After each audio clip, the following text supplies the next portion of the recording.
नमस्कार श्रोते मित्र हो. कथारस सादर करत आहे ज्येष्ठ साहित्यिक नासी फडके लिखित कादंबरी इशारा. प्रकरण 7.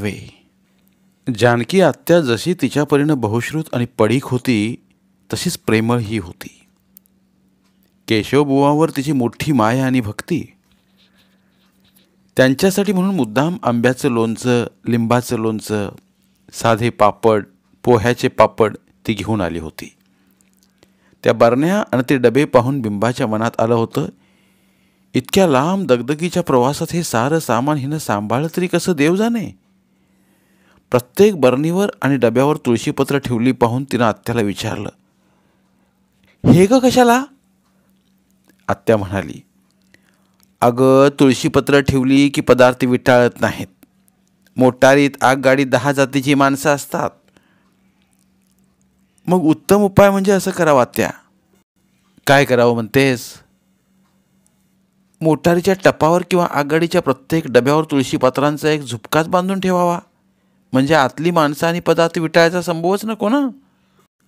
तू अशी चेष्टा करणारच बाई, नव्या विचाराची ना तू. पण एवढं लक्षात ठेव की आम्ही जुनी खोडे एकदा गेलो की अशी लोणची आणि असे पापड पोहे मिळायचे नाहीत खायला. इराण्याच्या हॉटेलातील अंडी आणि बिस्किटं खा. लिकीच्या बचावाला दुर्गाताई धावून म्हणाल्या, हा वंश, आमची बिंबा त्यातली नाही हो. काकांची सकाळची देवपूजा आटोपली की आत्या त्यांना म्हणे, कुठे बाहेर जायच्या आधी एवढे पोहे खा.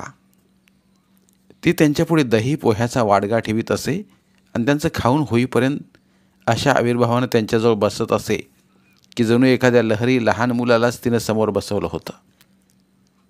आपल्या हातानं भरवायचंच काय ते ती शिल्लक ठेवी. आंबोळ्या आणि अळूवड्या करण्यात आत्या पटाईत होती आणि रोज दोन्ही सांज तिनं केशवबुवांना त्यांचा खुराक चालू केला होता. धाकट्या भावावर तिची फारच माया होती आणि त्याचप्रमाणे भावाच्या विद्वत्तेबद्दल तिला अभिमान वाटत होता. तिच्या मुक्कामात काकांचं एकच कीर्तन झालं.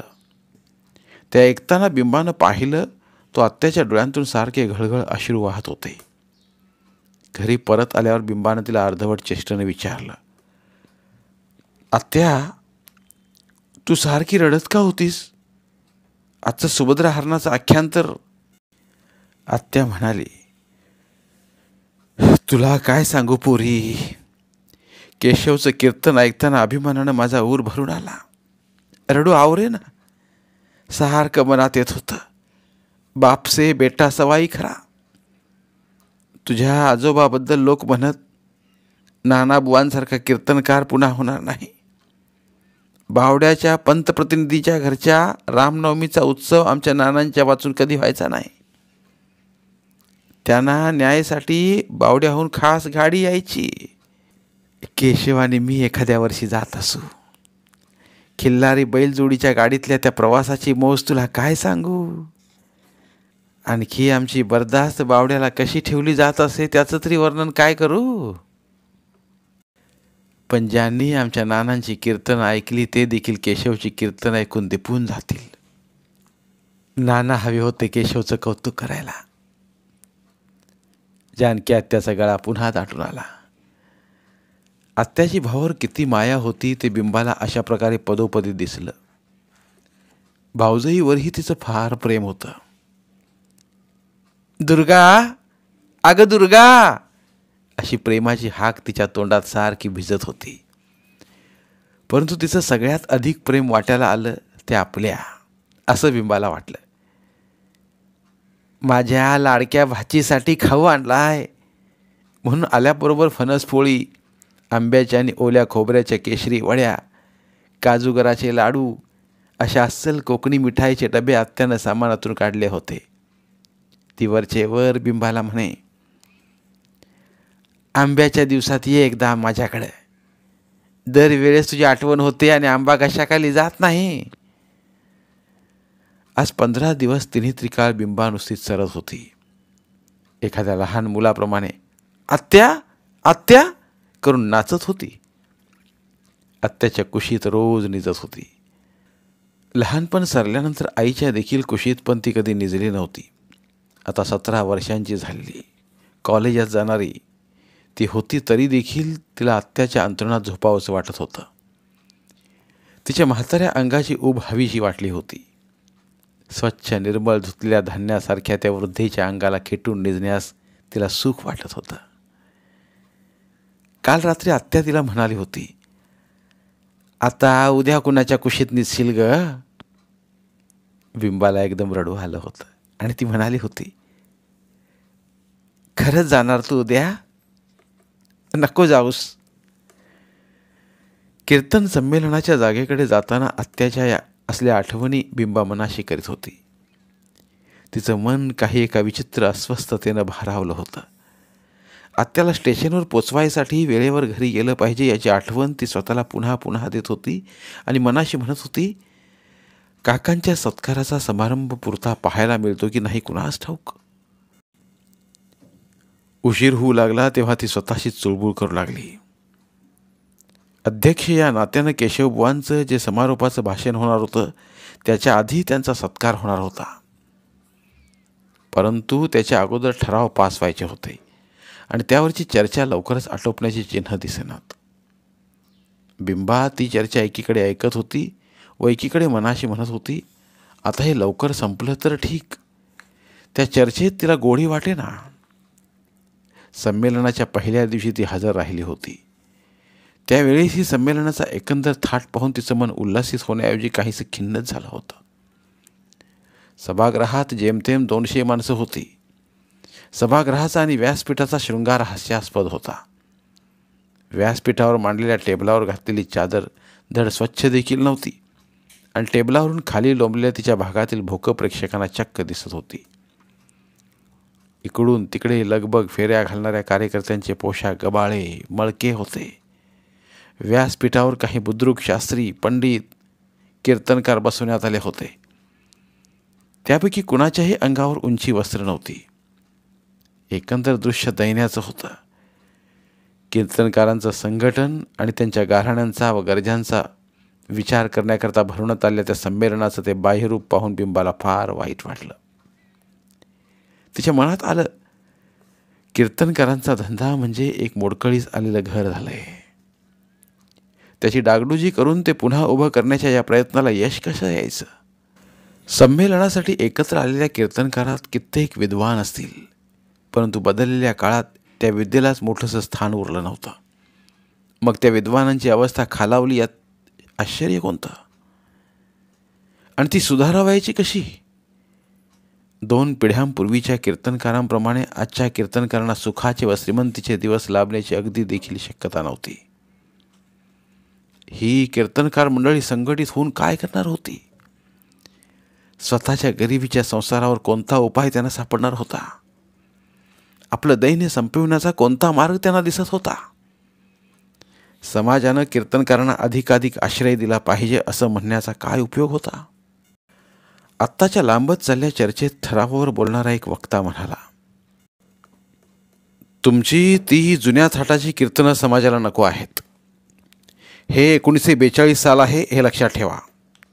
देशात कोणत्या चळवळीची लाट उठली आहे. स्वातंत्र्यासाठी किती लोक केवढा त्याग करून राहिले आहेत. देशाची गुलामगिरी संपली पाहिजे.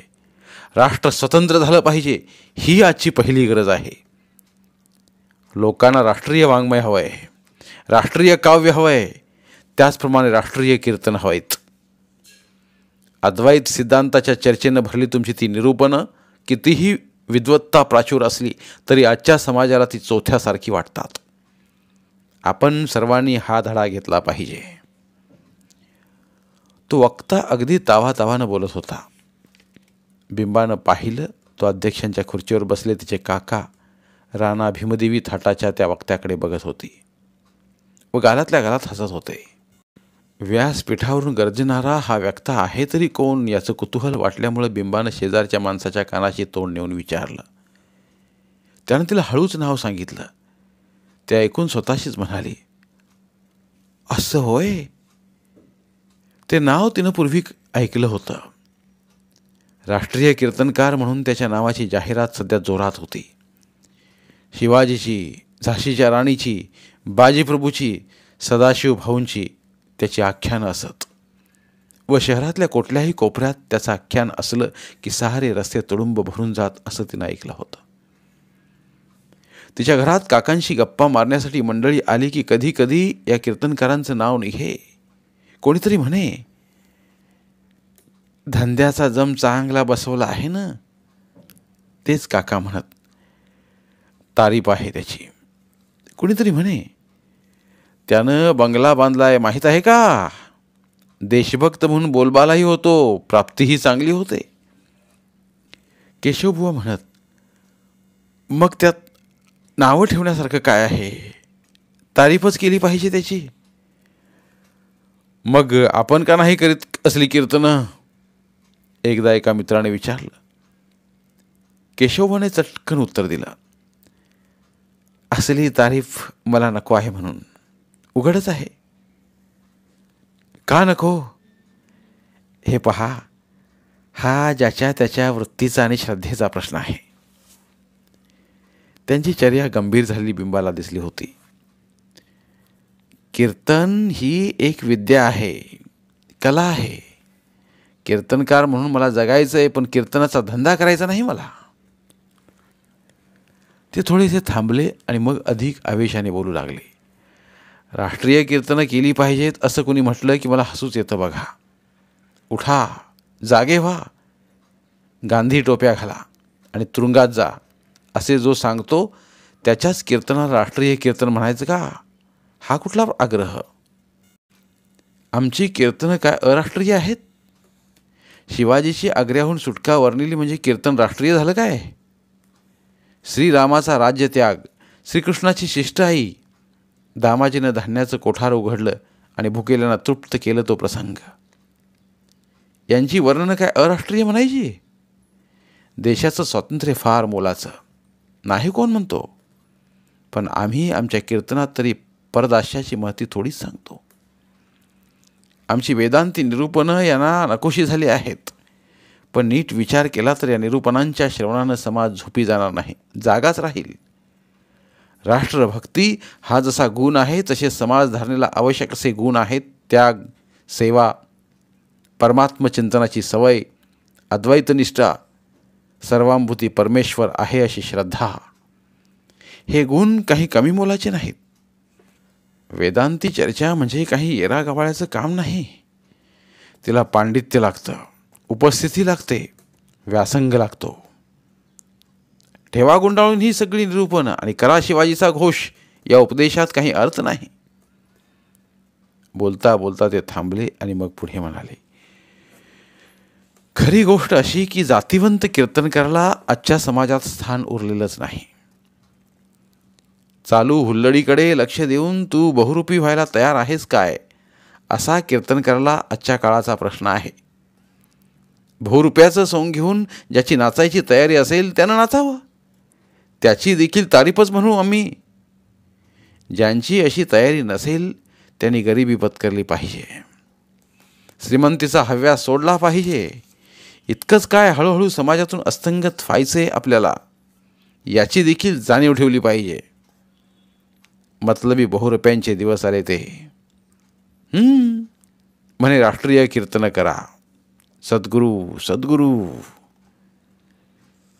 काकांचं हे बोलणं बिंबानं ऐकलेलं होतं. त्यामुळे व्यासपीठावर शिरा ताणून भाषण करण्याच्या जाहिरातबाज कीर्तनकाराकडे बघून काका गालातल्या गालात हसत होते ते बिंबाला ओळखता येत आलं. तिची आणि काकांची दृष्टादृष्ट झाली तेव्हा ती देखील हसली. शेवटी एकदाची चर्चा संपली. सत्काराचा समारंभ सुरू झाला. तो संपेपर्यंत आपल्याला बसता येईल अशी आशा आता सोडून देणं बिंबाला भाग होतं.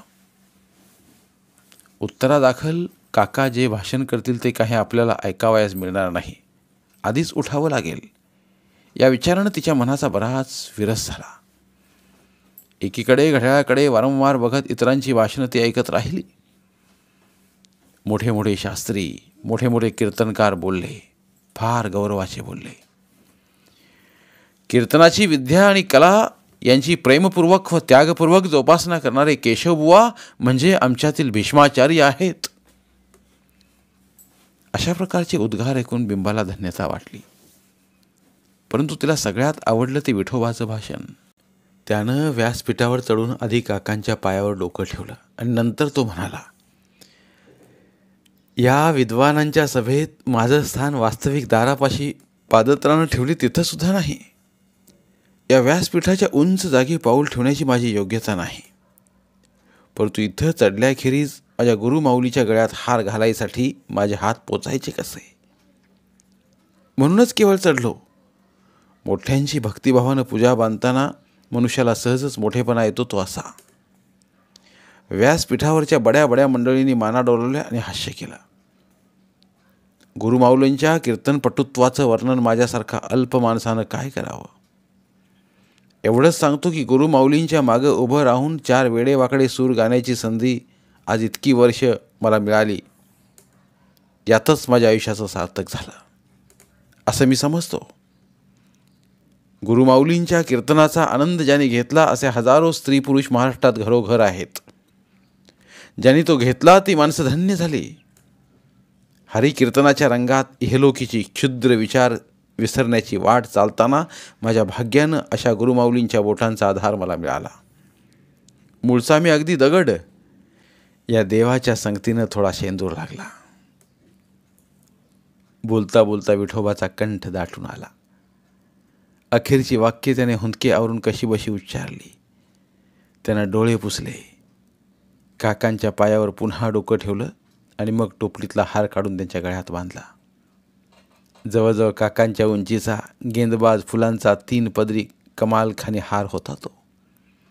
विठोबाच्या भक्तीचं आणि प्रेमाचं ते द्योतक होतं. साऱ्या सभेनं टाळ्यांचा गजर केला. बिंबानं टाळ्या वाजवण्याऐवजी आनंदानं डोळे मिटून घेतले. तिने ते उघडले तो तसलाच कमालखानी हार हातात घेऊन विठोबा तिच्या पुढे उभा होता. तिच्या गळ्यात तो घालण्यासाठी त्यानं हात पुढे केला. ती मागं झुकली आणि म्हणाली, अरे हे काय विठू? त्यानं तिचा संकोच मानला नाही. पुढे झुकून तिच्या गळ्यात हार घातला आणि तिचेही पाय धरण्यासाठी तो खाली वाकला. मग मात्र तिनं त्याला घट्ट धरलं आणि वाकू दिलं नाही. सभेत पुन्हा टाळ्यांचा कडकडाट झाला. बिंबा विठोबाच्या कानात म्हणाली, काकांना सांग मी गेले. विठोबानं आश्चर्यानं विचारलं, म्हणजे काय? काकांचं भाषण न ऐकता जायचं माझ्या जीवावर आलं आहे, पण जायलाच पाहिजे. आत्याला गाडीवर पोचवायचे आहे. मी गेले म्हणून काकांना सांग बरं का. संमेलनाच्या जागेतून ती बाहेर पडली आणि झपाझप चालू लागली. विठोबानं तिच्या गळ्यात घातलेला मोठा थोरला हार तिनं उजव्या हातावर टाकला होता. त्याचा सुगंधी दरवळ सुटला होता. विठोबाचं भाषण तिला आठवत होतं. मोठ्या मोठ्या शास्त्र्यांनी कीर्तनकारांनी काकांचा गौरव करताना काढलेले उद्गार तिच्या मनात येत होते. हातावर टाकल्या हाराच्या सुवासाप्रमाणेच या आठवणींनी तिचा ऊर सुखानं भरून येत होता. आपले काका फार थोर आहेत याची जाणीव तिला सतत होतीच. परंतु त्यांच्या मोठेपणाची वर्णनं सभेत ऐकल्यामुळे तिची ती जाणीव या घटकेला अधिकच तीव्र झाली होती. काकांबद्दलचा तिच्या मनातला अभिमान भरतीच्या पाण्याप्रमाणे उचबळून आला होता. धन्यवाद. उर्वरित कादंबरी पुढील भागात. धन्यवाद. प्रिय श्रोते मित्र हो, आपल्यासाठी एक आवाहन. आमच्या चॅनलच्या प्लेलिस्ट विभागात तुमच्यासाठी शेकडो कादंबऱ्यांचे ऑडिओ बुक्स उपलब्ध आहेत. तिथे प्रत्येक कादंबरीचे सर्व भाग एकत्रित मिळतील. त्यामुळे सध्या सुरू असलेल्या क्रमशः कादंबरीच्या पुढील भागासाठी वाट पाहण्याची गरज नाही. तुमच्या वेळेनुसार तुम्ही संपूर्ण कादंबरी सलगपणे ऐकू शकतात आणि साहित्याचा आस्वाद घेऊ शकता. कृपया आमच्या चॅनलच्या होमपेजवर जाऊन प्लेलिस्ट चेक करा आणि तुमची आवडती कादंबरी निवडा. धन्यवाद.